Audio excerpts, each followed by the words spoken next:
be a phone line na ye birthday a mame penny be frey friend asanto na osu se obekum ne ho no ya mmoa na obeye ne ho bone mam preme ho se ye mmoa na se bibi because etoda ya na nipa ni bi ho a obetimi ahyeda ayesa tena pese to ye boase na mihia mame no baby owo de oye na setena mu de o ka no eyampa de a no kwasem ni mehia no eneso kura wasaba ye hunu baby otie ne nsem no kae no eyampa omoa enye se ebia opekwan bi so no wapesika onya akwala yo be between 58-61 na owumienu nani afra ne maro penny owumu no oni obi na ye pastries eja ya na wasoasa di akwala ne bebe fie no ebia dakro bi oton ade a wanya ba fie 3 cedis eno na ono dibi na akwala ne so dibi na obunu aketwa no so edibi baby otie no uko hu sesi a orebe ho nso to a ya na enye osanso yare bibia hono wona so achi ena nyama nketenkete bebre bi kan obi apomuden ho asem de ntimi mfa ne nyina no entudwa obo no number no minim se wunyaaye but na de pese ye ne se pese ye collective enkoye te se ba akofo frɛ no na osebeje na we ya frɛ no na osebeje we ya frɛ no na osebeje enu nti no ya hwehwɛ na chi ye hu se de tie nyina ni production team ne betena se ye bedwene ho na ya pedakro na ya mbo kase se wo mmoa bi a betimi di aboa na ese enuro kura ya trama na bi o by 3 months no ntimi nkotoi enuro bi be bosome miensa ni bi o ho a ontimi entoye baby okọ hospital okọ ba ko alpha Pentecost for hospital ho nti ya cross checking ho mabo ya mane se ane oba ho obehwe ni niema hodo bebre ba ye nka ncho se de obo ne number no radio no so no said san ye be no ye pese ye keka bobom na yetimi di gya no kwan fefefe nti ene na mpese me bo amane se me remfi ye kra Mrs. Amino Kasaye, me invited to say Omra or Fia, many be and common no and ne, any production team in Swat Nasinafe. Say next week morning, Yamia Adomna, yet in company in Dabia, near the sea was obey me Abuana. Now you who say, but yet the number the best to Jenna was sending the view. Say what the Bebahana, the Amano, Yanni team in the bedroom home, that yet media beto were named. Monso, I'm tell the number, didn't he? And Yamaka Makoma Moye be man on one yamani pabone. Mwanya onya akwala wakasa sabi eburu sabi enyado o pe kweti kwan bi so aye bibi sa obi anani afiye oba ekro bi sa kutane mu na eja odebaye ti de no eda no everyone morning. Good morning, Capito. Na bibi aboko de Adom no na ode na mo abeto sabre. Nti aseda no na ye guso a ye ema no. Ebi se emfie no de bi kekan bi de ho. O se ene pastor eje ni makoda kwa. Nyame Adom no na watwi ne birthday no. Nti ye guso a woni madam gift your worry. Capito.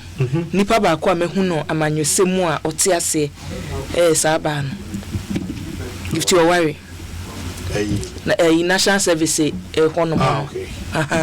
Yankopon hia na pa na onto ne nkwa ennem baabi opeso du bi anyame emfa no enru na wasam a wo kan na say etoda na ye so ya no pa na oti nsem ni bi meba mi hu no reception hono o hu no mi hu no reception hono wa pa uma na me hu no sem ni bi hono ma wo hu anasa oti ana ude no ama wabote na sane wo kan no say ye na yetumi eye say yaboa no eye since ebejeje mo so wo mse da ni efrade but opeso ye adwuma wow also ni said the chibo fruit kakra or the ni frade sua e na ni nyesa wada beto no kwam iti na ni fraye no di sua bo fruit na che ti ne ya na ni afra no betumi ache bo fruit on sa ben betumi aye meat pie betumi be bi ento pe oven kokrowa ne cylinder be ni gas wo mu keke obi betumi aso ama no oba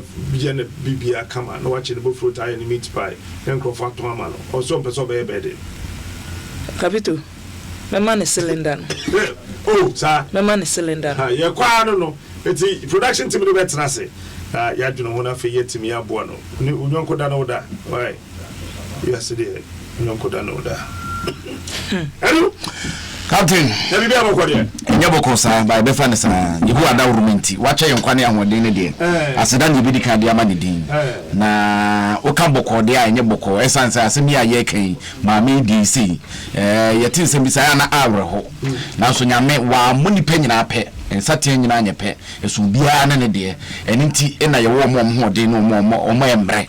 Se de be ya Awurade dom na se ho de a obi a wo emre te se maame betimi aso ne mu na ye nyina yetimi aboa ma abrabo ne timi akoye na se wo hwɛ sa no ma wo nyina echi officer ba kokra wo yi ko de amsa bosum bia na se wo mra okoma no emu ne ne makakra aja Nyamisha no ACP I think ACP shaibu intino ye ka no ye se ye keka funu ne ye keka de madam pan o mai ma ye ti onipa bi o de discard mo se to e wo so mo de ye no ma ti said your kwa bruchira your social interventions were hono Ghana haye de wen what I say and no see Montia boys now frustrated omo be bi omo fa o maya yeni guidelines yeni social policy bia e diet mabunu so okay udu abetimi afa benkum ubetimi afa difa ubetimi afa e na emrante e won twetwede saa ni enam Kwaku wan make a very good point fa say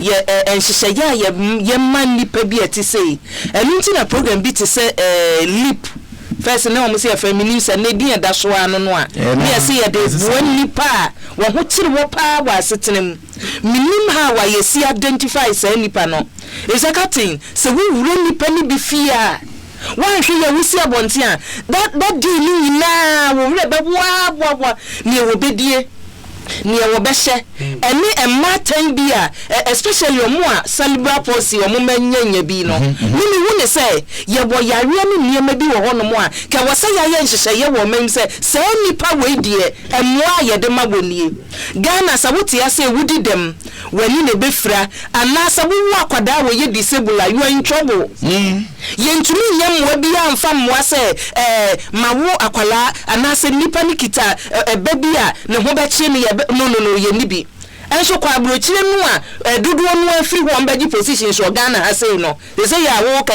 mete say wo ka so Ghana mampani so obehwe no omo wa ameno ne no say okita dual citizenship no kra won so etima be post ka ne ye hwe say nipa ne ba ne ye wo hu na brochire no fa bibra o ba no mrefi Elisa brochi wonum kate kamami ya bodi dem se na ni afrei no enka ye wo sushi anase bibia ye de so nasene obi a wawo akwada se cerebral palsy akwala wodi dem e woni ye de ma no one day you be discuss it bia ne ye boa se nipa no bitima ye Mrs. Evelyn Kevin Annan Elder Amos Kevin Annan ena ne yere ne wo ene eyo birthday ura say en control say odododo no say God bless you and keep you, God smile on you and give you peace, God look you full in the face and make you prosper.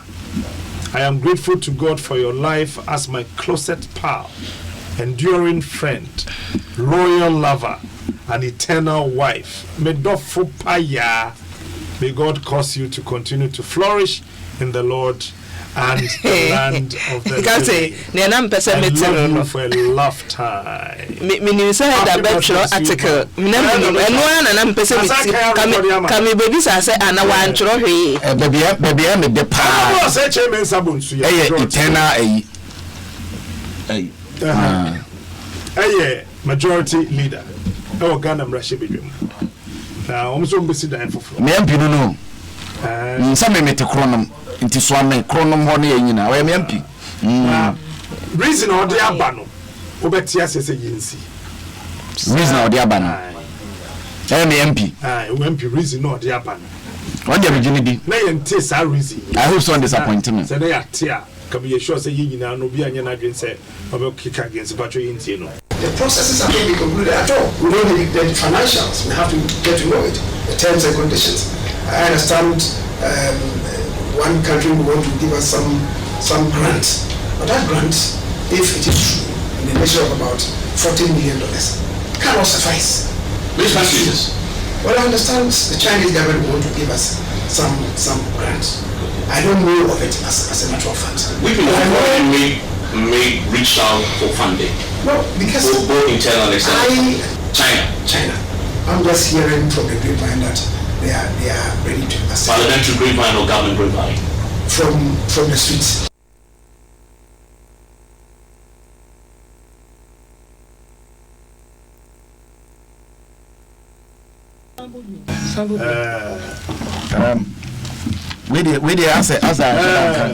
The processes are not being concluded at all. We don't need the financials. We have to get to know it, the terms and conditions.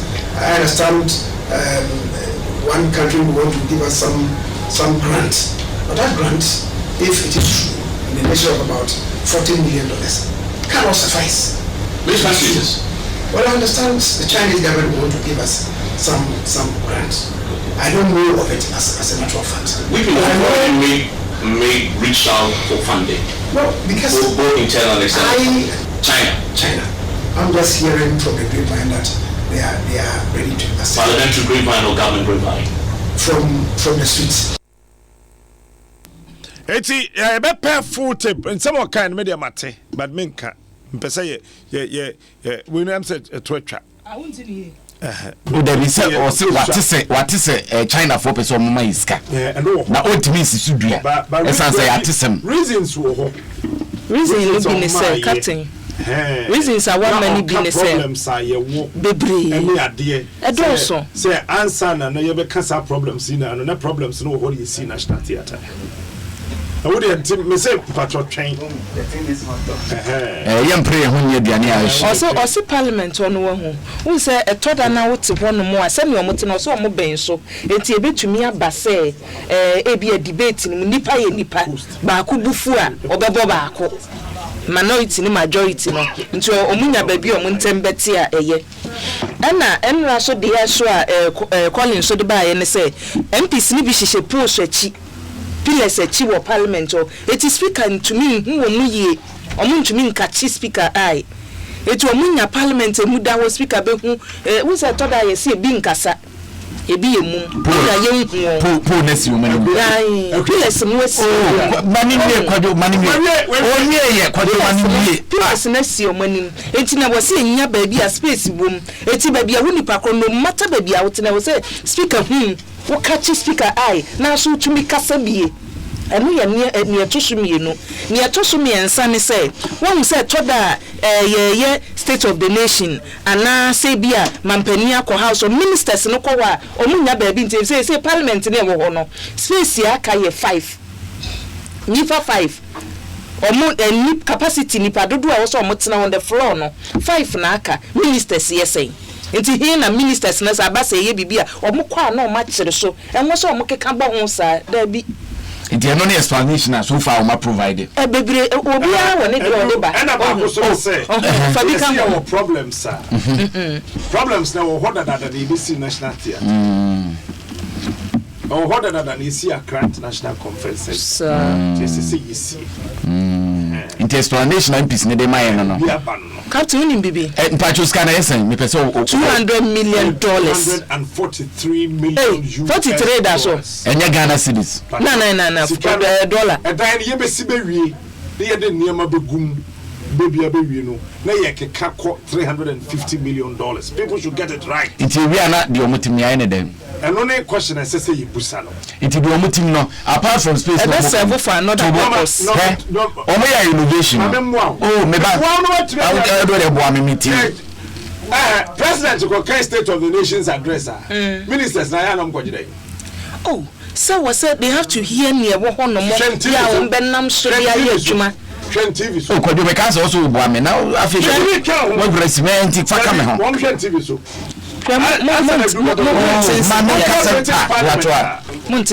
British Parliament to an extent to say MPs ni bigina ho muntin sembiase won ko dan ni muntin sembiase e dan ni sama ho muntin sembiase everything e ko je besia e ko ho yai e ko je besia no se boa obi ko ho no pay unim number 2 this is Ghana MPs na what Britain wo mo te bench so bench ya bench so the better is so dem mo die na ti kwa kakraka no enu bi na wo no mote so papa we ko suku Holande minim so ko hoda de a na se atwa photo na ba me ehu wo mote bench so bench so no nti ko de wa wie ade ba ko su bi ehu ne se ye mpiso no meme de kamen ko a ko do so dodo emi jama ko de wanu hwam asem ne de waka ne nyina na explanation no modern ma say bi mu shepu wachi ne ade no obi wo ha won shepu wachi on kasada so on kasada nti eno ya bagu any case number 1 case number 2 sa omoya innovation we wa honkonyo bi kosi o akonya ba akwete sa pakan e be de monya space old ones na so chain we yanketu da bi eno kra nche still I no nche say o say now the akonya be su akonya te sa pakan ya hine ni ekodi ho wonya space ewade adom yesi aboasere wa hwe no ne kese no de anwene bu na se wo ba ni di ye wo di school fees ka na so ba birthday wo koto ne ntwa be party ama na sebe tebe ko ba besia sebe me pese ma no betia obia no pay lawyer Kofi Bentel lawyer what men come and watch no pay yenia na pacho bibia e boko de e yame adumunti bibia ebreo yeah mpisi nya baby papa ntena sa na omaka room reason so ba ko ne se ebinom te parliament na pillars bi wo ho chamber ho na esisi wo no manim ministers ba wo munya baby ntena enti e ko si chamber ebe fa MPs 450 adawroma asebi hu ne sei when I say that MPs nyame nkwa na meka momo eka omodoso and parliamentarians ni bi kra omano esesade we die enyade ye wodi hia bro beka say need and ye want ade bi a wo pe and ye wodi pata ade a wo ya nka efe now we share this particular issue it's none of them say you will secure the whole poor yen nifia the be poor and yes ade we let's say because our 450 chamber in the first place we don't have 450 members of parliament because almost here in parliament benyini kuna iwomu no the only area enyini enye edwumaye industry and say education it is government ni nyini na enyini omo nyina wetu am kaso mo hwe so ya bra body eti anya dey bra essay what I want to say is that you don't have to continue to grow the size of government yenhu e ho faso po abe parliament na sisi ano ye free baby ye free abedu 275 no me nko makase Ghana the parliament ye more than 50 nipa me parliamentarians and the sad thing na e parliamentarians no kwa dos no si e twaso e si e constitution be twaso ye free ho ba ha sisi ye kasa ino na parliament hall no mo sisi ano so mo ye 400 kwa ko me ho enti be bi obehwe bia no sadie we enya die ye omuyi tables na parliament na o me twa ye nkogwa ho o me ko fa ama na yie enti be bi obedane ni bia na enye ye na me ya se empanifo anka se o mo tra se dwe o ma no ho no bi o mo dwe hu ni ko hwe school ko hwe hospital ko hwe akwan ko hwe nsuo ko hwe kanea be bia ye problem enso we ene pese diskaye ye di o mo ya oba honorable reasons ni bia ba ne kire say ansan problems here ye kase wo ho nyina no sa problems no wo ho na ye see National Theatre sa problems no wo ho ye see Accra International Conference Center sa problems no wo ho na ye see Flagstaff House yes wo kakrakai enti say ye ko see new chamber yen say he say dem bebre na sa sam na kasa franya enye lokre enye no crap because adibi wa hwe da ni so as a nipa no wakanya nsasem but hwe komu a nsasem bi anim obi samia make say at the time I see National Theatre na just say National Theatre because now as a chrono money na ni baby a etisa ye betumi use no say I can say crowd if you look at the arts we share arts and music medium and your money there a boy and the boy and can see National Theatre for France ya kwa kusi Parliament House but ni na ndajiri problems in and they are fat impeding for and our leaders we we elect them to solve our problems, not to come and take care of themselves. And to those other chairman say problems in our own here, semi-predators, what do you not them? Now, there's so many not here to say, you have 4 more miles on beginning, and there's a moment so no one is a because the deal.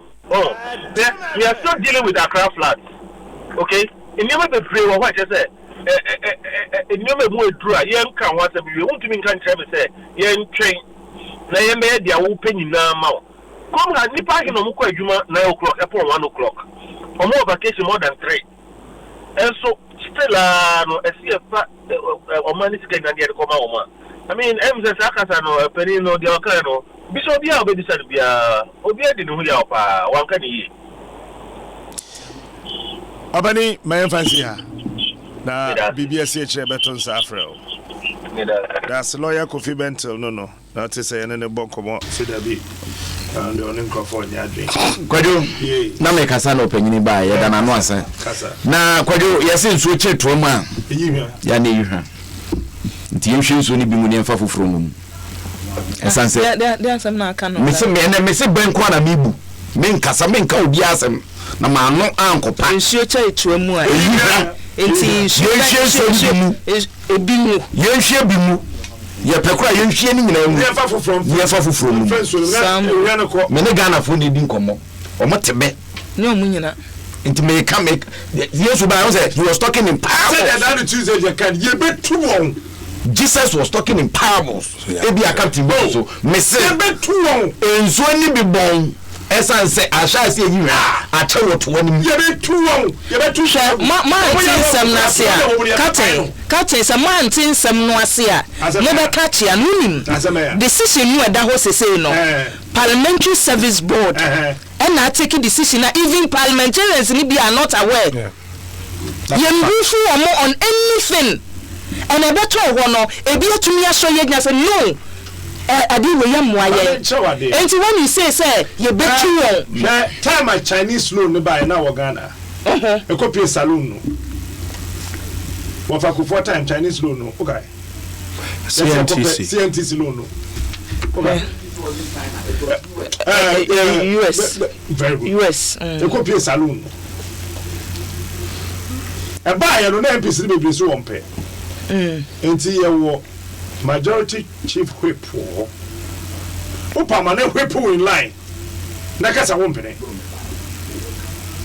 se whip in line aya kasa won salo ne bai right na beba se mo asemoin parliamentary service board na wo mu ewo ho no wo ho ma ya Homa parliamentarians no. But the point still remains say nipa no anya akukuduro both minority majority na MPs na eba abonte beka say yan agree o hwe deputy minister Western Housing Okakwe Central MP me refi din and he was everywhere Buama he was everywhere no we amoayen even your mukure ka say oh yan nti wo mo yan say time ba say time say nya time no nipa ni bia tumi eba entu da yan hwe Samusi ye di true say ye be yi o mafiri akonya so de a ene wo abe support to bia no ne ye wo afiri ba say we ka say o mu nyina ye ko mo mu di oh da bi o ye ka say ye tu a e twi de ye ka no twi na deficient to the interpretation of the English language oi we kwa ka say be na ka chairman opay ye ka say ye tu a say speaker on ka ho ye to no so aba ye wo mo se hora na be to no so aba yi foframa no ba ye be tu won ka so wonim me ba hwe yes asopa encha semtie ena sabi dodonche na ensesa na adwene what you say so wonam kroma ode ye ne Ghana for din komo and we hear the feedback empanyufo no ye say ye ntino mo call parliament eti de e beka se ye pe no that is what they have to do for us nya de omo pe okay enti abufuo na ebobo ba no abeduru anasa afi na ebobo abedu abufuo na ebobo ba no abufuo na ebeduru any quite so because boys are frustrated with Chrome. So when you hear such news, I was telling you first, what's on my the BB anywhere a grow government to pay you grow the size. Say you grow with Ghana and not just in Yagana. Okay, so parliamentary service board. So share composition of the board. Speaker of Parliament, chairman. Honorable Hackman Osuajeman, a member. Deputy Finance Minister Obano Abna Sayasare, a member.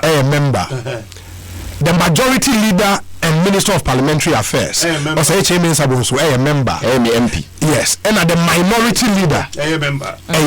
Into NIPA 5 in the making of the Parliamentary Service Board. Into a mono, and this decision, no me a board will take a decision. No. Minority leader, so only minority caucus members need in Komoa. Even though we leader they are aware or the board nesubino, the minority caucus members no aware. And I'm new to black wedding Komo, Emma Okasa Semino. The same for the majority. In fact, Enranopa was the first time a majority caucus needed a meeting to discuss this thing. Enranopa was the first time. In the caucus members no aware. I think some information flow and not any from the board to members. So majority for no so no leadership or money or moka. Yeah, that's what I'm saying. Majority. Okay. And then I'm making it something. And what say you put it in perspective. The other thing, the argument say. Because the majority leader reasons are all why they need a new chamber. It's a fact, sir. The current House of Parliament, no, originally was not built for purpose. Say you see, say a Parliament chamber. It's a fact. But the point is, you refurbish it to fit the purpose of a chamber. Yes.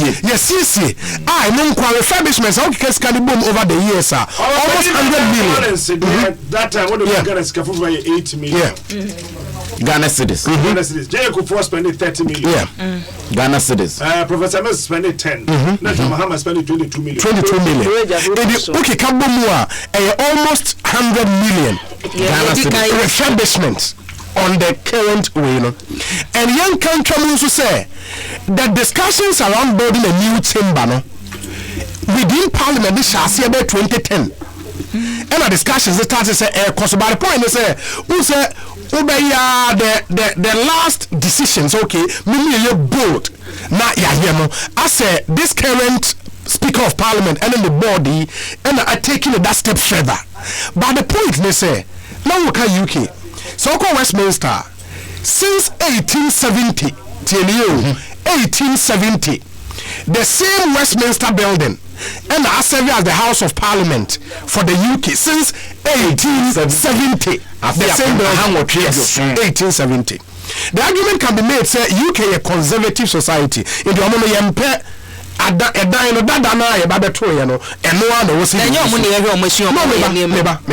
you're a conservative society, that argument can be made. But the point is that this is a country almost supporting a budget every year. But they maintain that building and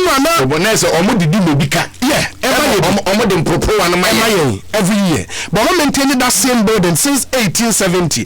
And now speaker, Mrs. Speaker, majority they make argument say, okay, I don't Ghana for refer to just United Kingdom. Why not Norway? Why not the other countries almost are building new parliament houses near them?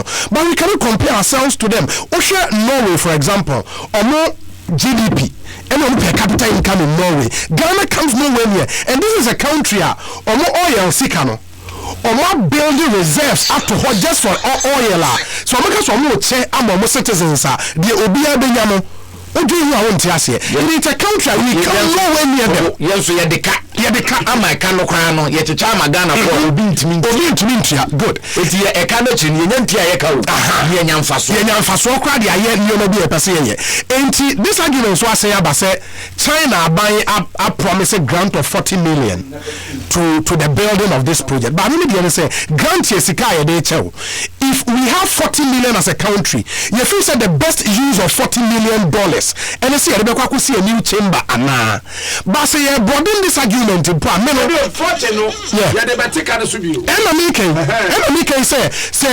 obi great 40 million keka. Sika was here the caucus can be already causing new chamber and in Ghana now. The other big argument, Captain, say more than a free 1870 to 2019. Yes. And then 149 years. The same building, yes, 149. And because and your idea be say Chamber of Parliament how we view Chamber of Parliament here for debate. And that's why I see job 600. Ghana media because we knew say your MPs here officers. That's where the work is done. Uber Parliament chamber hona for debate. And for debates, everyone make us say even the chairs no but too comfortable. The chamber of Parliament a bench and because Uber watch out 2 hours we debate here. You go back to your office and when a research assistant will but Captain, the real issue for me the cost of administering Ghana. It's a car you bought to administer Ghana as a country. A car you buy a money. That is the big picture. Yes, I can hear the money, Debbie. Some catchers she cast deficient to the interpretation of the English language. Administration here. What you say? So many different. There's a car you born. Yes, you born. They say one share. Good. Before that's the big discussion I was because you're too expensive to administer Ghana. Yamana you're too expensive because so we share the cost of $200 million near the issue of S-Gracia. And I think it's one discussion that we have to be bold. Share in 2012 MPB Olusu seat 2012 at the 311,000 Ghana cedis S-Gracia. 311,000. Any cedis are now old. New cities. There's a 311 billion. 3 billion. Where Omu Elusu Omu see 2012. Omu a car Parliament House and the crown yano. Because Omu Elusu see to. Omu 276,000 Ghana cedis. There's a 2 billion. 2.7 billion. Term national. Yeah, term national. Wakaho. 2017. MPs S-Gracia. About to 270,992 Ghana cedis. That's member of Parliament. 2.7 billion. Speaker of Parliament S-Gracia 2017. And when it has a Doaja 338,740 Ghana cedis. There's a 3.3 billion. They say Parliament will next year. Say after President I inaugurated committee. The President Epokete 2017, the President pocketed 423,428 Ghana cedis. 4.2 billion. And a coins kakra ebo. That's for the President. Indeed, and this is S-Gracia. And when you just the politicians, so all Article 71 office holders. After 4 years, BLB agent S-Gracia. It's crazy. And I am Komoa. And what's it? Because it's just too expensive. Where just S-Gracia. Minimum headmaster. Watch out there over 30 years. Yes. 30 years, no new year on pension. Yeah. The pension is any the man. Say any the man. And when him say, when put the other boy members of Parliament, Omono, or car, who use a car loan, you more fuel. But the members of the executive, DC, you more official car, you more fuel. Only after 4 years, you say no S-Gracia. Why? Obi, one make a very good point, say. I am concentrating on this issue. 2018, Auditor General report on the Secretary Guso Yahoo. Will be Jicrodin allowance. Na waje entertainment allowance na waje de allowance no wi a ade akura enwo so wode ko fie no de ko ka watena mu fie mu Ghana ha watena ko fie mu e ka dada sa ne ma no na wosi etwitwa so na ma so aye twene nti de sa ne ma na wosi etwitwa so Omanya Nigeria so chen 4 times who MPs 275 and so what say MPs 275 no iswa and say yes any ha ba mu a no but testing waters no but that creation will still happen. Yeah, the creative be aka ho eti say yem fan say you dey become money 300 ya check Ghana mu nko 300 say 450 and no dan yes no ya fa kakra yanka wo dey fan say dey be so so na 300 because one can say 20 BB and on 20. So you fancy we do 300. One ya chow mine and can say 300 dada. You are near the catcher said DC is no MMDC is no. Since we are 300 and say 264.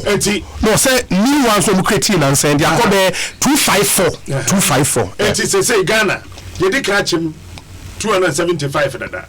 They are such him 254. Ministers say 100 and saying 123. Say 123. Yes, I 123 dada. now the president and the vice president and so abeka ho no so yasa chem biom ye wi ana wasa aba form ya chem coordinating directorship dada na wasa electoral areas assemblymen yasa chem dada won so cost unit committee unit committee ho so ya chem wo free ho na afa wo ba chief executives also say ya chiche mefro is ya kwa and when you know your cost to it the cost of running too expensive. I was listening to one lawyer be me refidi no on one other network or say cost na ya dey running Ghana to say they na obi kan no 1 year and why you do $1 billion it me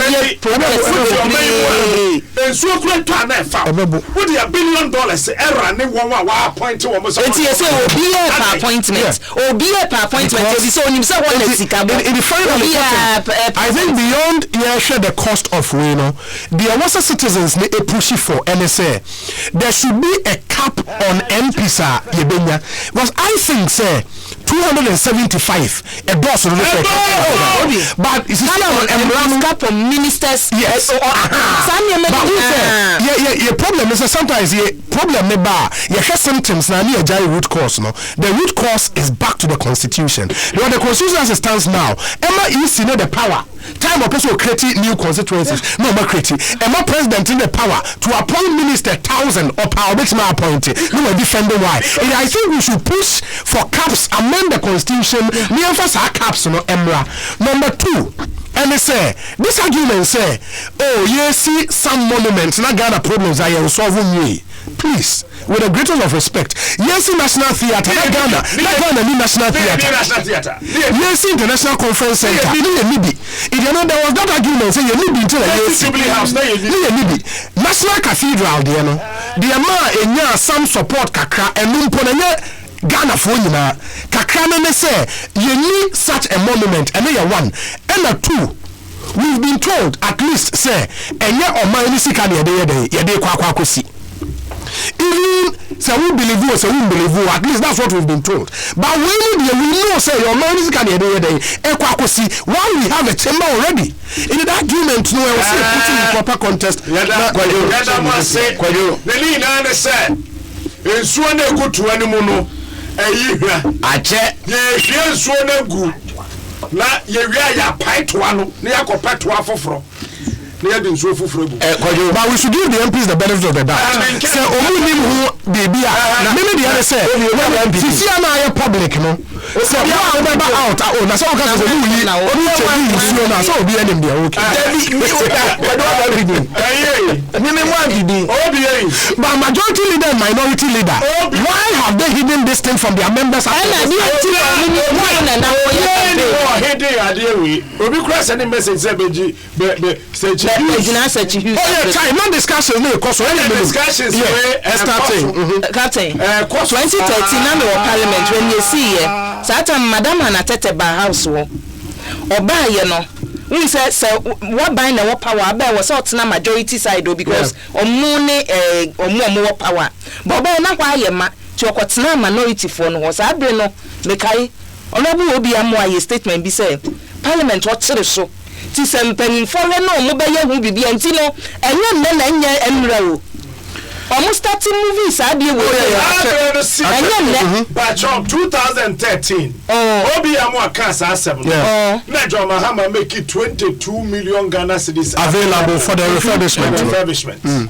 Expansion what you answer your brain na biom na ma me fa wo ntwam ye bia phone line no me ba answer phone line so na chawo to answer phone line we ko team can promise na album listening ye na enra multimedia gc abeti into come multimedia platforms ni nyina pictures videos and bibia wo ho ye ko ye support ye arts no as an individual new album and singles ni nyina wa ko ba into no ye listening say ya bo tell me line no so dey achewo to them na question be because like I say why you so na achewo to obi me ba finance ministers no mo ba o mo se Ghana dey boy kapa e ya ketua aketua no dodo sign na the ordinary Ghanaian no ya ba eduma wonya e na dodo sign e no mo teso no wonya o mo fa percentage na 82.9% of the total revenue generated point to salaries and emoluments it dodo sign.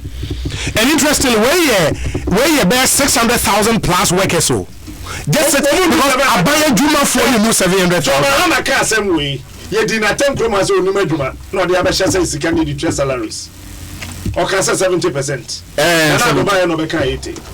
It at the end of the day scam do say ne kaso na say ne ba se esa say member minimum kwan member you so be to so ko dia 100 ya fa 80 edi 20 per 600,000 peka ene de aka 20%. ene de amagana fo aka ya nyina wo private sector in so na che woto wanim so ne de ache kwadwo ache popopo so no ache ebi bo mon ka go fa ka se mon ya analysis ni nyina nsuo no na ache woto wanim nti ayihwa na nyanwa na wo na uje bo de ntimi nka wo bi ana me maka to se yetu wo kwan wo ye betu wo nyanwa wakati nyanwa say minority leader na majority leader na aka bomu a omo ye campaign am state we are members of the board 030216561216 Legon for boy empa eti ye for mo research na ye hwe modern body ye 2 ye be 2 what the first down Ashanti region enkrofo do mo se be gu omu to mo be bobena. But you think the solution to problem French Revolution is a systemic problem. Yes, systemic. French Revolution. When they realize French Revolution. 03022165612165. You bet 2-1. You bet 2-1. Hello, good morning. Hello, good morning. Mpacho mamintio. Patrick Nyekaswa. Okay. Bajoma KTM asonto se owokwana no KBM ho KTM Dancing of constituency man asonto se obekwana no me de ho nyama sema onko me de ho nyama sem ye betu won cost no do so no do ho nyama sem. Hello captain eja mache me Dwaso me dey na nakwa me freaking go ma minti o bontem mam adwuma ne de o yankasa o ye betu o my boss so tawachi ye na be support because ya hu say omo ayeyi o mo so mo kom na se bedwam no enye ye antimamofo ne interest na omo ko pe mo contract ne o msika go mbotom na omo kwatena fi o madi enti oja fire pa ne de begu om so e say de ye nya politics bia o ye de adani kwam ne de beti no kwam ma bibia ko pepepe captain bibia be ko ye 2020 ndi bibia be da din bye bye. That's it. Hello. Hey, Shama Mintio. Good morning. Captain, and boom design. I'm ya domain we and 7 mo near Juma. That's ya. My home because minimum so but in some woman ya and 7 doors with 3 mo why dear. Now, Captain, you so Katrana say, and Penifuya, you almost almost could see and more dion. Almost ordinary Ghanaian. Yeah. Now, say, and Miss Ronnie say, you be 2 months. I'm so by you method for Friday, but he said, and Penifuya says, oh, Unkukusia, Nana Manana, or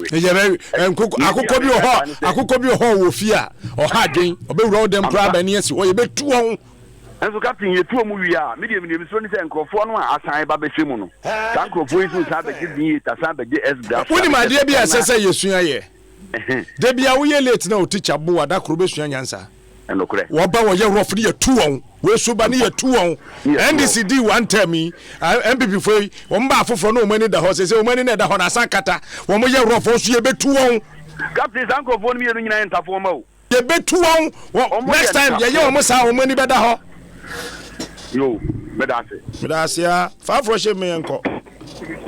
Hello morning. Good morning madam Ebusia ma mintio. Yo captain Minia. Hello Pacho ma mintio enka unso media de South Africa abosokai etinka motos yo captain no question nya me anim ene ma ekoso ewo Ghana haromo de anu odin ye papa ye pasere na do ko kufuado menim se edan on person musi no omo sha ase na nye o ta se omo plan sad na to no more than 10 to 15 years ni now so Ghana ye wonyama bebre ayese ye ene ko hospital si ya bebia enipa beda empa enipa beda so ensuo mpo a ye besa dia sabu bibi masa ye sika de ye gapade na Dr. Kufodo yenim se wo de utie wisia ne moboawafo yenim se Ghana yetu abade ma wo ma ba se ba boa yen wo hwe yen edi akọ bosha sase so nana emma bibia ma mesiu ekwan emma sa dan wei enti na ma fo ba be kasa bebre nana wadawuma Ghana for pewasem bomodia na so Ghana problem wie anami no kasai enipa bi ne anantwie ana no musuo baako ukoye nkuo nketo mu akọ abrem atim kotoko abodom masa senya gam se fo sia se pra no anya sam keto a ensuo mpo no na yedin nana enkabati bedi nyama pa yede akọ yakwan efi enkoko abodom akọ ne nya ensuo modin na yakwan ne ye na nyama bebre ya Ghana fo nya no na netibi tomra na fo sa draway that's it. That's it, papa. Tia no nyina minim se Ghana fo no bi afa ne ho adwen. Because medical catcher say NDC ni MPP no won ma me ye baako won papa na sesa won ye jama won ye jama won ye jama na oguru ho ketwa bi a edi aye wo ejamba so ya no mu hu papa say jama fo no anu ana ya ka no nsem fu ho ya na ye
Semfo ye betu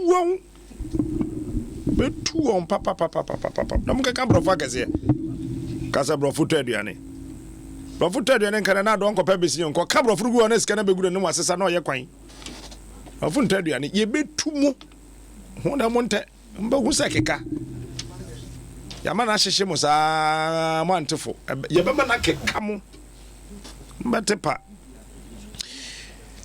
emre bi mu okumase mu radio so sa mehwe na taxi driver phobia botwi aba asem ya yesi hey santase trouble bi aba trouble be yesi onkrofo bi aba omo musika yesi ye be ma aka yesi bibi di work and pay ni ya ji driver fo sika ni yesi ye kokra cars na bra omo ye ofi aso dem ba enche okwa homachesom ten phone no yesa no pine cars na ma me bank na ye asuso enche me first story efa say ye bu ekuo bi afa so no so kaswa ne important ye say company bi aba en say ma cars into this kakwa ya ma ka this kakwa ne ya ma ka ye hu de no so guam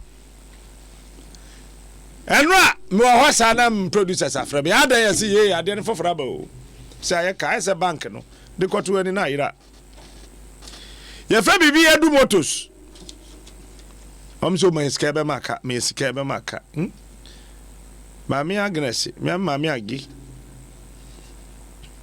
gawonyo eni mawena dinka makama ya di mawena sikako mawena gawonyo sikako ya taxi wa ha never idan kama so wa ha taxi akwaba yeja ohoye Yesu Adom na betra ha homachi mi bedru no wedru heja me ai mani abri but we dey afa foforo ha pacho debi mani na abrinti na do ba e bomama ne ne de me ba ha anopai ni se adwuma bi wo adwumako bi wo kasoa wo traberia ho no mko wesu kasoa wo call Liberia camp na wo mo wo nsa binkum so ye from adumotus na wo mo hyehyɛ ya wo mo ye ne se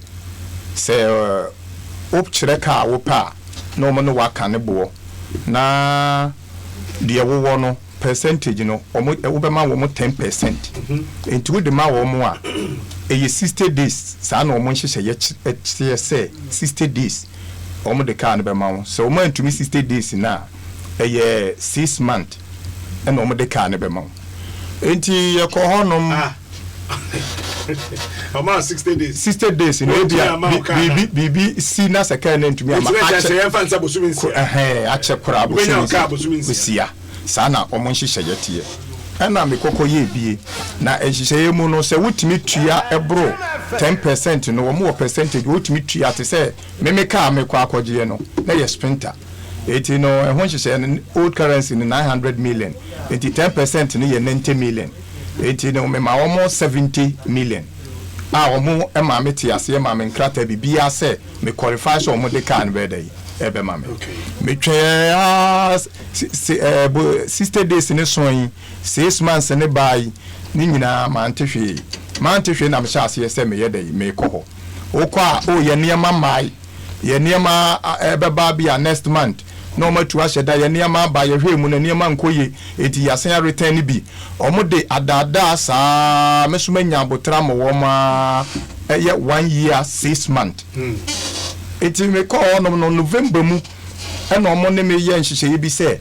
ne ti bia no omo be ma me ka eti ka bi omo frɛ me se me mra mehwe no ka bi aba me mra mehwe ka na me kokɔhwe na nye ka me bisaye menti omo ka se me mra mehwe me kokɔhwe me kɔhwe na ye 312 na eboa ade a me no aye nhihye ye wo paper so no eboa wode ma me no eye eboa na me di kan ne ye nhihye no wode abomu mienu that is 1.8 billion and wode sa aka no e de ma me da bia nya lankrusa and wode ma me ana me ka chen se ka na ne boarding eno ache so ya ye ho nwuma bebre nti sa aka me ntumi nya dai enji because enya me ka akora me ye dai me bisa ye no no mo so mate eti o mama me January ka eniema beba no mama me ka eye this year January eti me hwe ani mu January no let's January 7th ena me call ho me ko busa omo say eniema e kose ya na me call ya me ko busa ya omo sa de me say me ntwen match na omo niyama baba nam so mintimi ntwen bi na omo se ne memfa paper mra e kire se adwuma no ame no ye no me sesa na magime sika na me de koye me koye no no ma me ti ase se e wo omo nhihye se eje se 7 days na me ba omo ne me atena ase ehu da omo de sika be ma me kokotwen 7 days ni son me koye a esa wo omo nhihye ni mu se se omo de sika ne be ma me aje se sika ne di wo omo nchen 6 months bosumi nsia ansa no mu diskana ma ya kene sikene di sen no na sa tam sikene di 1.5 year it is omo busumi nsia no esa be ka wa emfie mienu ni nyina akire mi nya abotre sofoko mi nya abotre ma wo mo ye wie ya na busumi nsia no data omo de ma me na nkasa no na me ni ho matukwan me ba ye the same week na na me ba ye me call honom no omo ka kire me say actual date na omo de ma me no enye that day na maba the same week but actual date no mo de ma me nye that day na maba enti dana wa man tu sika na yira me sika no enya de omo de ma me enti gisa management ni sa tena ase na omo sa dwene ho da omo de me sika be ma me enti me nko ne Friday memra Friday no me kokotena ho no ma omo hu mi a na say yanka nkyere we say Brothers Friday na me say da be na me ka say memra omo say Saturday na me say what so over so them say me ni nyansa na say dey nti o me bufu ipa say me ye de ho no o mo GM na o hwe adwuma na wo ho no maame no wono eya ya no kotena kam no ma ne nkwala abefa ne bag bre no na pua wo koye me tena ho no from 11 e ma ne kokobo enumre 6:30 o mba bepon say sa na o de ye nkrofo sa na say wo de ti say o hwe na wo nya wa yi bia na pa wo ye frim nti wutina wa obekọ nti metena ho ma ne ba anadwo 6:30 ene me fi ho no the next day me sa from say da ben na say me sika no mo de ba ma me sika ne da ben no mo de ba ma me no eno akire no say so ma sa de me akọhye August 20th eno mo diska ne ba ma me na eja bibie nyema ho mete say me nkai nkrofo yawo DK ma besen ko enipa bi ni nya so mfaso ho but womo mo ka mu womo nya mfaso no womo do so chen womo mu nya mfaso no monkafra men's gold suaba enipa bi su nya so mfaso womo so womo nya so mfaso no do so e chen womo mu di ka nya so mfaso sesi adwumakuo na wo ho no metimi aka se womo kuta enipa more than 1000 enipa bro 1000 enso so womo ka se wo kurom no enuru 150 womo ka se wo kurom enuru 150 na sisi yamasi yakubie branches ewo Cape Coast ewo Mankasim ewo Winneba ewo Swedro eno mo di 22 cars edika kwa wan man nkrofo hu se wo de kwa ombe dai ombe man nkrofo san tue sika na dai egum etimi ma ya madwene se de Ghana emrawa ha ni mpanyimfo wa ha no me pese Ghana ban ene ne mpanyimfo no man ni mu nipa akabie wo mu no omo nyina twa wo mani no mkokofhe se adwuma na niema omo ye wo ho. Mawena is a young girl, a young lady rather. Mawena fa. Then I was sick of Poka. Mrs. Tabekasa. What's the Tabekasa? I won't pass the cannon red and mammy. Yes, a day. Me pacho, me garantana, or say program no a. And I catch me. A down so can be car. Into a catch me, I'm Monsieur Sadia. Me person me talk I am man. Garanta bear. I say, walk quiet, I say for Garanta. It's a no. What the Garanta? I Garanta is true. What the Garanta is true, Ebeko. Omo nyina be photocopy ne omo passport obi ade omo de beba enti obeka chem na mesi o sa de a mekwa akwaje bia man na ono a use na somo adweno enti e ba ne sa na eje yan popo eti ye from omo so 2 weeks pepe pom de ka ne be man e enti e ba ne sa de achi ya na ye ko ye no ye ko hu bibia omo say wo beto form se kra 2 million kaniska dada no na ye ko toye hono ma na etu eska meme sika wo mu ne 47 million eska dada no ewo mu wo hono afa ye koya omo frɛ me omo omo se ombe my message omo ma me message omo frɛ me na me eya na yakɔ hwɛ eya na yakɔ hwɛ nti yakoto Hyundai Autos bi wo honum na lady bi wo honum suo ekwan bi obefa so a ode saa car ne be man de ode be man na esuo yate yakɔ ye hwɛ ya wan frɛ na esan kɔ ye nti esan kɔ ye na osio sɛ ye ntumi dia endi age ye twɛn na December mu ana August mu and so me say madam ma be ma uska wo 6 months December year be mu asem ne ye kan this December we mu answer omo this can be na me say madam ma be ma ade wo 6 months December last year this year answer what is can akoda da na no say the Sunday December 29 na me si o me ntumi ntwa na me twen sa na I just akodi 1 year mu it me ntumi ntwen sa 1 year na ebe ba ntisa de omo fam sika ma me na lady ne say so omo de me sika no be ma me dia ade ye papers bi won once na me si o enti o say from me guarantee ne ka che me guarantee ne say me eba ne sa me bufu enti no ne me guarantee ne contact na me guarantee ne ka che me say lady na friend na ka che ne say yeah ntwan sa December ne de cars bi wo yem da na emehwe say pe no a na emefa yakoya cars 2017 car 2018 car ni nyina fort wo ho car omo ayusu na me say madam na say car ya wo de mayen me ba say mba beje second hand car ba enye car atete a obi ayusu atete mama say mbeje tie rubber na me say enya mama say tie rubber de bedu 5 years inti sadia onko tro no fam sika na me nya adam de letter bi ampo beba ono antro na ono afili form bi de man say ye engina enko na 6 days and na 7th day no omo badwe ho no ma my date omo my date a omo say 22nd November na me say no sa 22nd November de nya ade a me metwen no say a se nya ade e betwen de a en de ye enko na omo ankasa be frɛ enti me ho na lady ba ko frɛ me say ye ntwen na ending June ending omo be frɛ na anka omo asa my date fufuro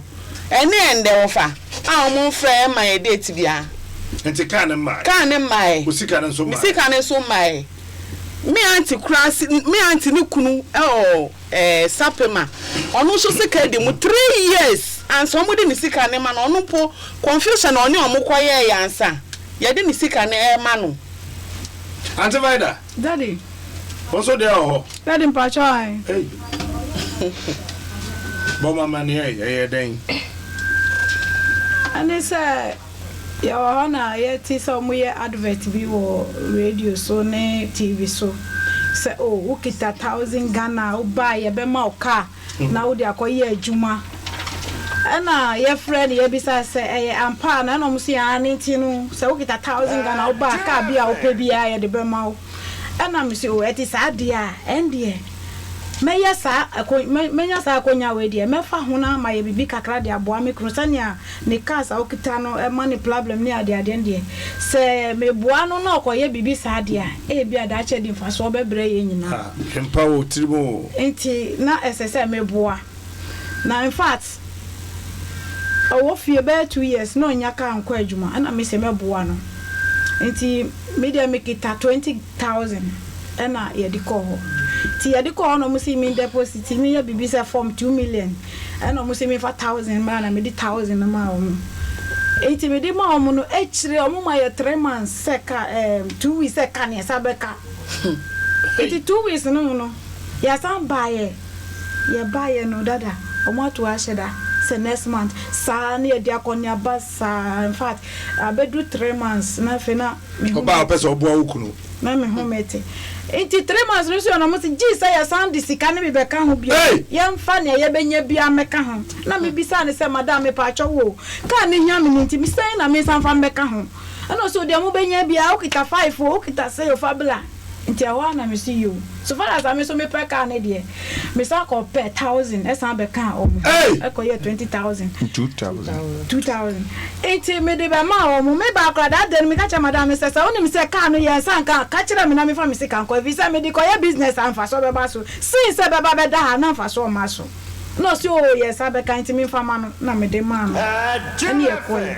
ye di ho akonia basa no almost 3 months munie na debe bia ye be fru cafe spin test 40 Ghana each day kan ya me di class adana na was me fa fru camera kasoa edumoto sa na me ni ma me ne be kasa say nyo ye no ma me hu mate na ya bro me so na sa wan hwe ni ya me be fufro be dane e wo me ne ntem na me ma esikasem emma metwi me nyame som emba akire ebom no mesre no dia wo be ye na be ma asomdwe be ba no onye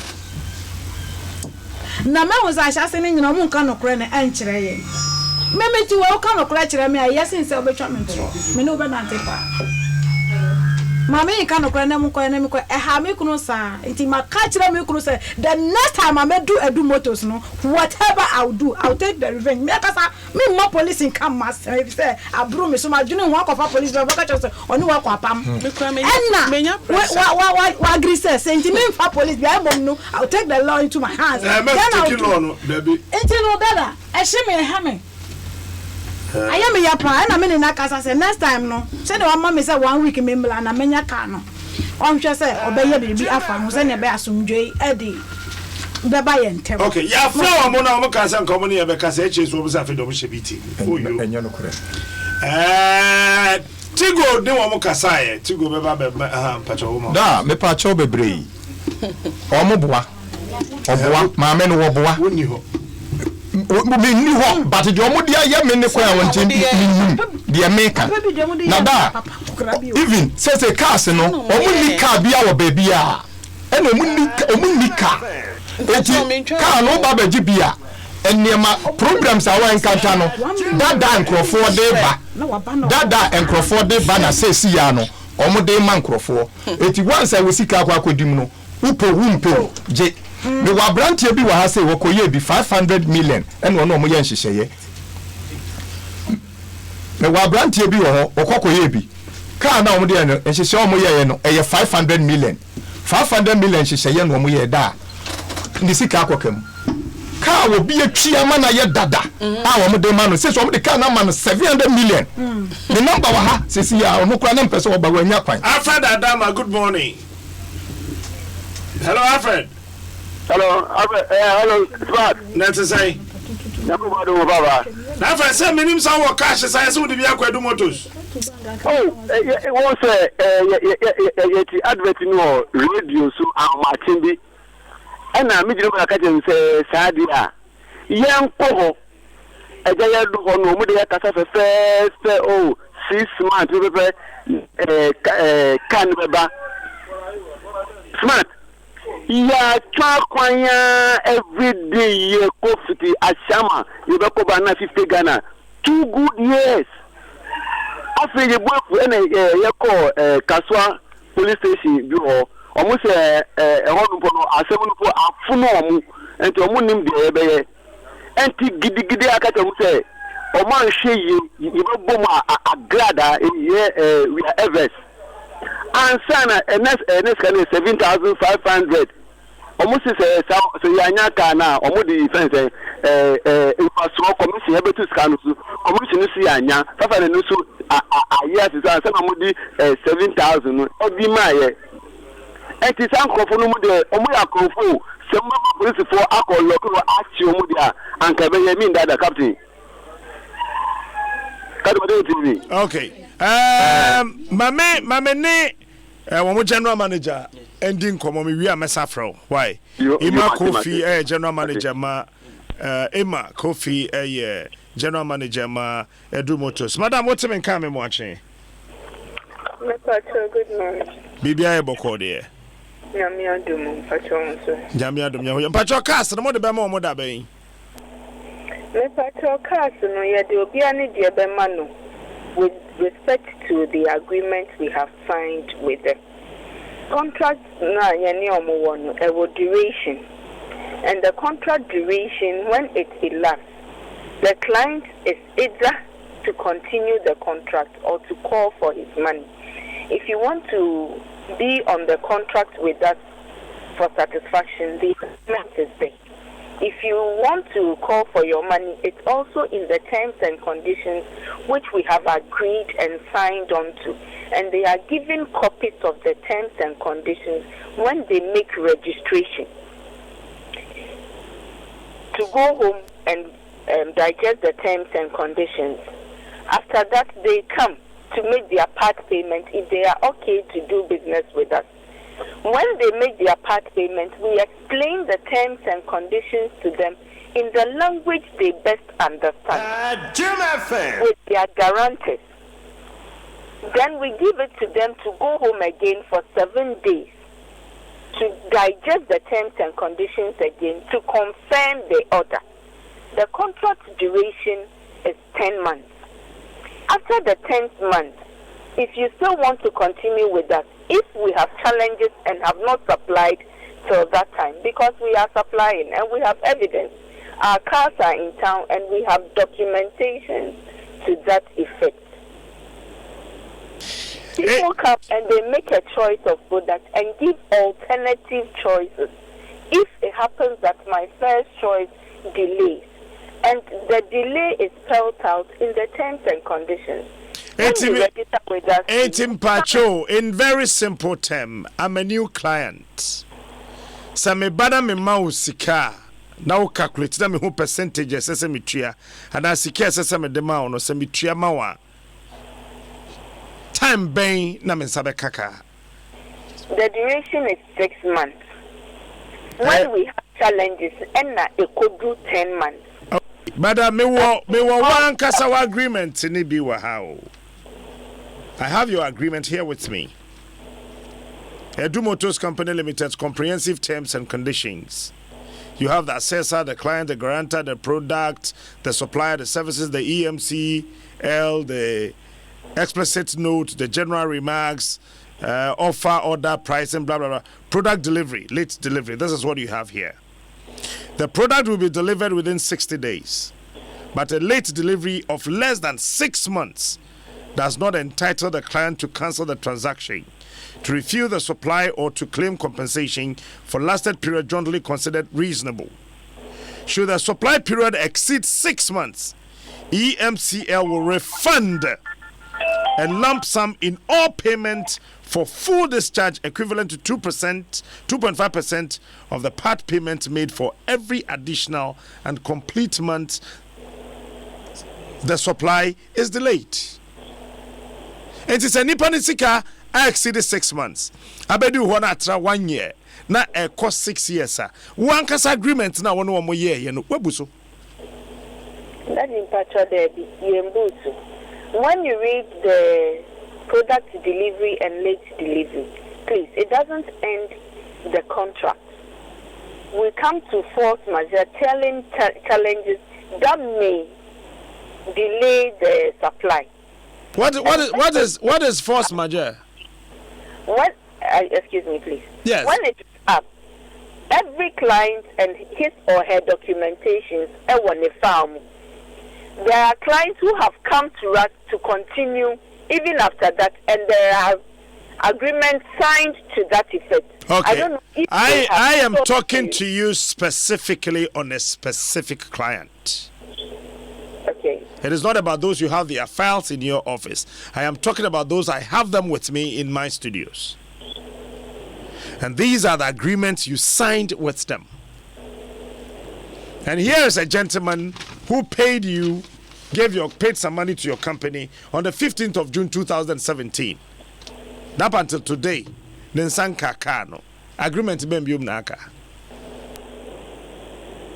I would have been happy if you have mentioned the client. Presently, I am not in the office. Then I would have known the agreement we have signed on to with the client. Because no man would go and invest and put the money there with no updates, with no information till this stretch of time.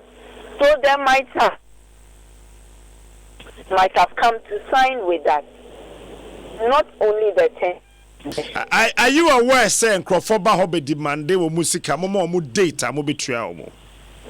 It's in the agreement that yes, sir. A date is given because our part payment and our part payment, because our clients are doing 10% or less, and we are doing 90% or more. So your part payment and ours have been converted to product when there was a confirmation after the 7th day for the order of your product. At what duration? And more as the company will consider say moon supply can. Until the 10th month, when communication has come from our supply source. So what it means is that Samima Usikanona Edibusumi Dua. That's a one supply mekana. To the best of your knowledge as the general manager, you can't supply. That is why we have alternative choices. No, but before the alternation. Before the 10th before the 10th month, communication would have come to us, to the client, as to the state of his product. No, the point is that I am asking you a very specific question. When I give you my money, per your own agreement that I have right before me, the product will be delivered within 60 days. That's first 2 months. But a late delivery of less than 6 months. So let's agree, 6 months. You don't have the 10th month component of your agreement written here. But what I am for said 10 months. It's the force majeure. Force majeure whatsoever, but I don't understand what's your definition of the force majeure in this particular contract. I don't know what the explanation of the force majeure in this one. But there a war when no na mebu sa senti say do 10th month na. What do you do? Is it make client and member be catch us and pesa me twaso? And I say momu shishim after 10 months. As I say refunding me sika mami. That is why I said when you come and register with us, there would be constant communication, as we call it, update. So before we get to the 10th month, we would have known from our supply source whether the product will be supplied or not, and communication will be to the client. If the client so wishes to continue, fine. If the client wants an alternative choice to the product he has requested, of which supply is not able to bring it, then we opt for the alternative choice for the client. Ain't you know, Mwankasamo company, no moon need time, Mutimi Kase, it do this level, it means we can't supply. That is why I said the 60 days, the 6 months, we've been supplying. We are supplying. And before it gets to the 10th month, we have supplied. And the 10th month is the contract duration of which, if supply is not made, the client wishes to continue the contract or can call for his money. I have understood this point, and I think you are repeating the same thing. What I'm asking is very simple. We a company. Before I remember I want to continue. One kasana wouldn't need expiry. I just say it at this point I can't supply. Wouldn't it be? I answered it. That is the 6th month up to the 10th very month. Very good. It is a 10th month. Now me bana me bekacho say me mpebiuma then away. That is where the question is. Your money, call for your money for you. Okay. We have never had an issue or situation where the client calls for the money and we tell the client that we wouldn't refund. It has never happened in Edu Motors. And there are records. Okay. How long necessary take and some call it for a refund? Mami? It's within 3 months. It's within 3 months. Yes. I brought your woman in here, you're texting. Oh no, if it 2017, no be triasikano. Waka kusita mamenti amfani sika mano no. Besi sesi ame no kasei. Still muntu mintrianika. It's very unfortunate I'm not in the office. I would have picked the file to know the documentation we've ever had with Mr. Texan. Okay. You are saying. I am sure say you send messages to your clients, right? Yes. Okay. Hello, Mr. Texan. Yeah. please be informed that your date for refund is on 23rd May 2019. Thanks, EMCL. And today is the 4th of July.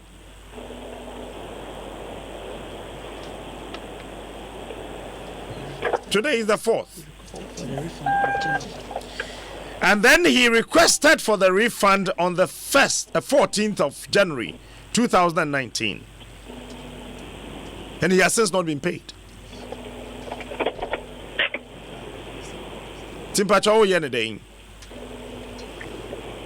might be reasons to that. Reason number one. I am not in the office.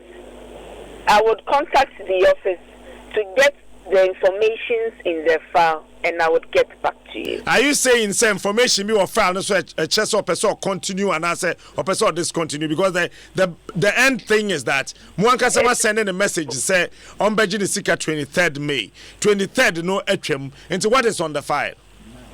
I may not know what is on the file, say. Okay. So that is why I said I would contact. I'm not in the office, and I would contact the office and get back to you. Now. Say date no eswa mo Simon mo date for say ebia mo nya sika na because I'm seeing another text message. Hello Mr. Yao texting. Please be informed that your date for refund is 20th August 2019. Once someone is sending a text I'm on another date. And you telling me as the general manager you are not aware of all these? I am aware, sir. That is why I said I don't know what is on the file. But with Mr. Texan, his date for the refund given him, I think was up and he didn't show up. He didn't send information to us through any of his guarantors because we requested for 2 guarantors. Madam, Unim, I've been a bit soft, but the point here you were making, with all respect to you and your institution, it's not right. So why mama date to say member Jimmy Sika? What would you share near so you went to me and found man woman another date? It is a one mammy date to say member Jimmy Sika.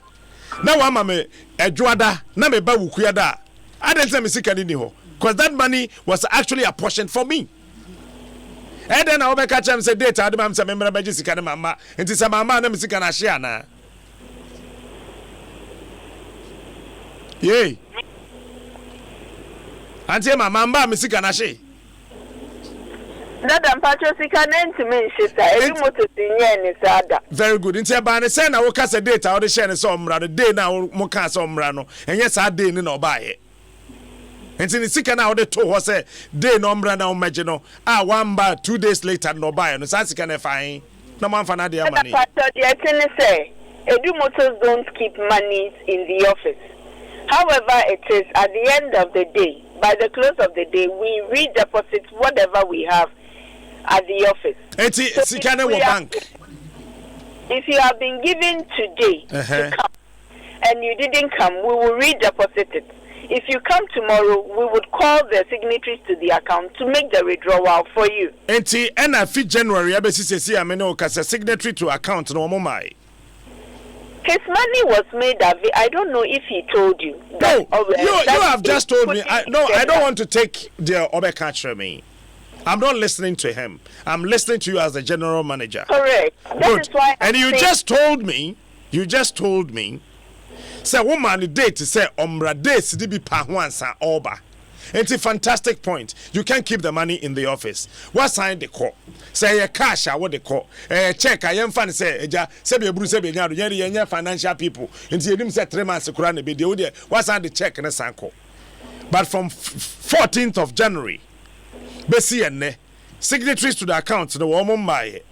And a refund na won say check number trauma na. And so besi nne and so my. Me question ni me patcho my client in Mbra office.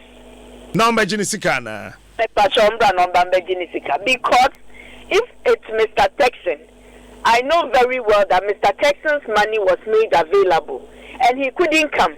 He couldn't get us any information and it wasn't 2 days intervals. He came I think a week or 2 afterwards. That is why communication was made to management and a date was given to him because we don't keep monies in the office. And I remember very well that I told Mr. Texan this, that even when you were unable to come, you could have sent us a message because you have our numbers. You could have sent any of your guarantors to get in touch with us. And he told us that he traveled. I said, no problem. We are not worried about you traveling. You could have even left an account number so that we pay into the account. Then you call us notifying that you have received your refund. Madam Emma. Please, let him come. Madam Emma. Yes, sir. One. Wababa ako. Time amode share no. Edi a week or more answer oba. Oba ye no wo san man date o. Nipa na oba ye no wo san man date foforo. Enti okoi. Na wo date no so ye e no oba ye. Mo say adenti na waba Friday, omra Saturday. Wo so Saturday me nye sure say wo ye adwuma. Dada pacho me ye adwuma Saturday. Okay. And sa Saturday no oba ye no. Mo san man date foforo. And a wakọ na wasaba eno so wo signatories no wo amma enti wanya ne sika ama no and wa man date foforo na wakọ na wasaba bio ma wasama no 23rd May wasaba eno so wa amfa ama no. I don't think this is the correct report. This is the report, the text message your company sent to him. Have not called for his money for him to be given a refund date on different occasions. I think the refund date was in May. Mpacho. Turn up. And he was another. Please let him come to the office. He will pick up his money. Because it has never happened that they do motors will give a date and never refund. Okay, Mpacho Nyabotrema me. 0540679153 your number. I wouldn't know offhand. 0540 679153. Pacho, your number. Hold on, Pacho. I wouldn't know offhand. Let me call the number again. 0540 679153. But your number? I don't know the number offhand. 0575 047301. And why number? I don't know the numbers offhand unless I call to. Madam, I'll be very much surprised if you tell me you are the general manager and telephone numbers on your letterhead. You on radio telling me you don't know the owners of these telephone numbers? I'm shocked. 0546 0540679153. Huh? We use the 057. And I called the 057. You just told me you don't know the number. My brother. And these are the numbers that kept sending him text messages. And giving him. I would call and verify. If those are the numbers that sent him text messages, then definitely it will be from Edu Motors. But I may not remember the numbers as you call them offhead. So now you know the numbers are your numbers. If the numbers are the numbers that sent him text messages in relation to his dealings with Edu Motors, then the individual would be with Edu Motors. Timpacho Dabena Abichianika. Let him come to the office today. Today? Even as we are speaking, you can tell him to start moving. Okay. I have 3 other clients of your company right here with me. Madam Agnes Benyo Bewonyo, Mawina Bewonyo, and then Vida Atama. They are also here. Are you requesting some in Amra na Omejo Musika? No, I'm not requesting they should come because I may not know the transaction we've had with them. Okay. Some may not have even met up with their part of the agreement, their minimum requirements of the 10%. And when it happens like that, we also solicit for loans to do the 90%.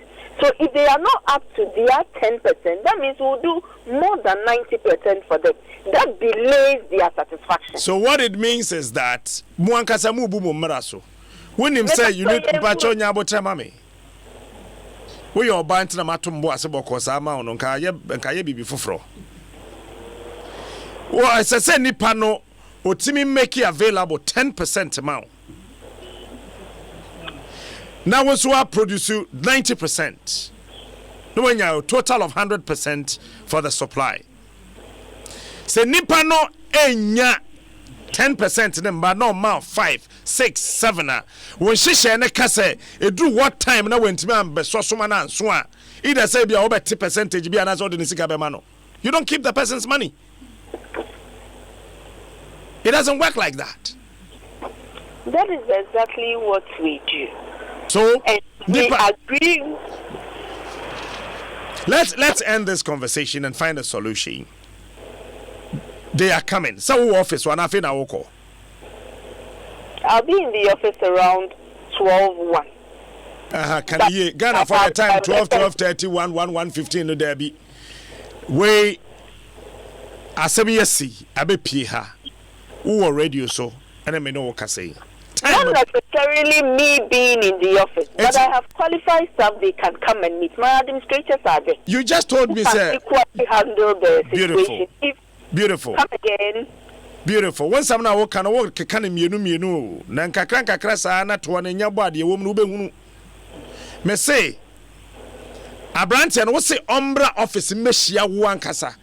She say when or munkoshia no office or man in the din na yanko I will be coming to the office around 1. It's Umbra office or 1. Be there by that time, I would be meeting them. Fantastic. If they come before that time, they would meet the administrator. Say you bedroom at 12 o'clock. I bet you one boy. No problem. Very good. Me das. Man kasa.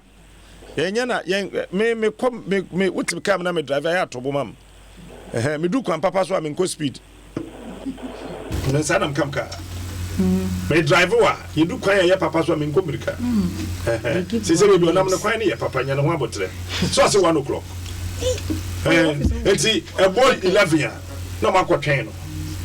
Kate problem am be won say Sikana me beje car no mama mama me car bia o by percentage ms can so ohene Mitio. So what you tell me? Mitio that. Asam na abaya ne catch me na me de mani na etie nyama so. Me hard dream pa obi a utem bia nim some hard dream. Me srew. Me hard dream pa. Ntina me de mani na etie asam me mfa maso ntie asam. Me de mani. Nti me srew. O se one mummra. So what I say? Wo de be bo 12 na mo obi abusa mo so o chia maje so madam say e betwen. Number 1 na mo Mamon Soronko, Montano, could so mbepon. Let's all pong, no one be shamwa, San Freme, or better pa. Mati. Why? You fancy? Captain Yamishra. We are sorry, I know, can you miss it here in our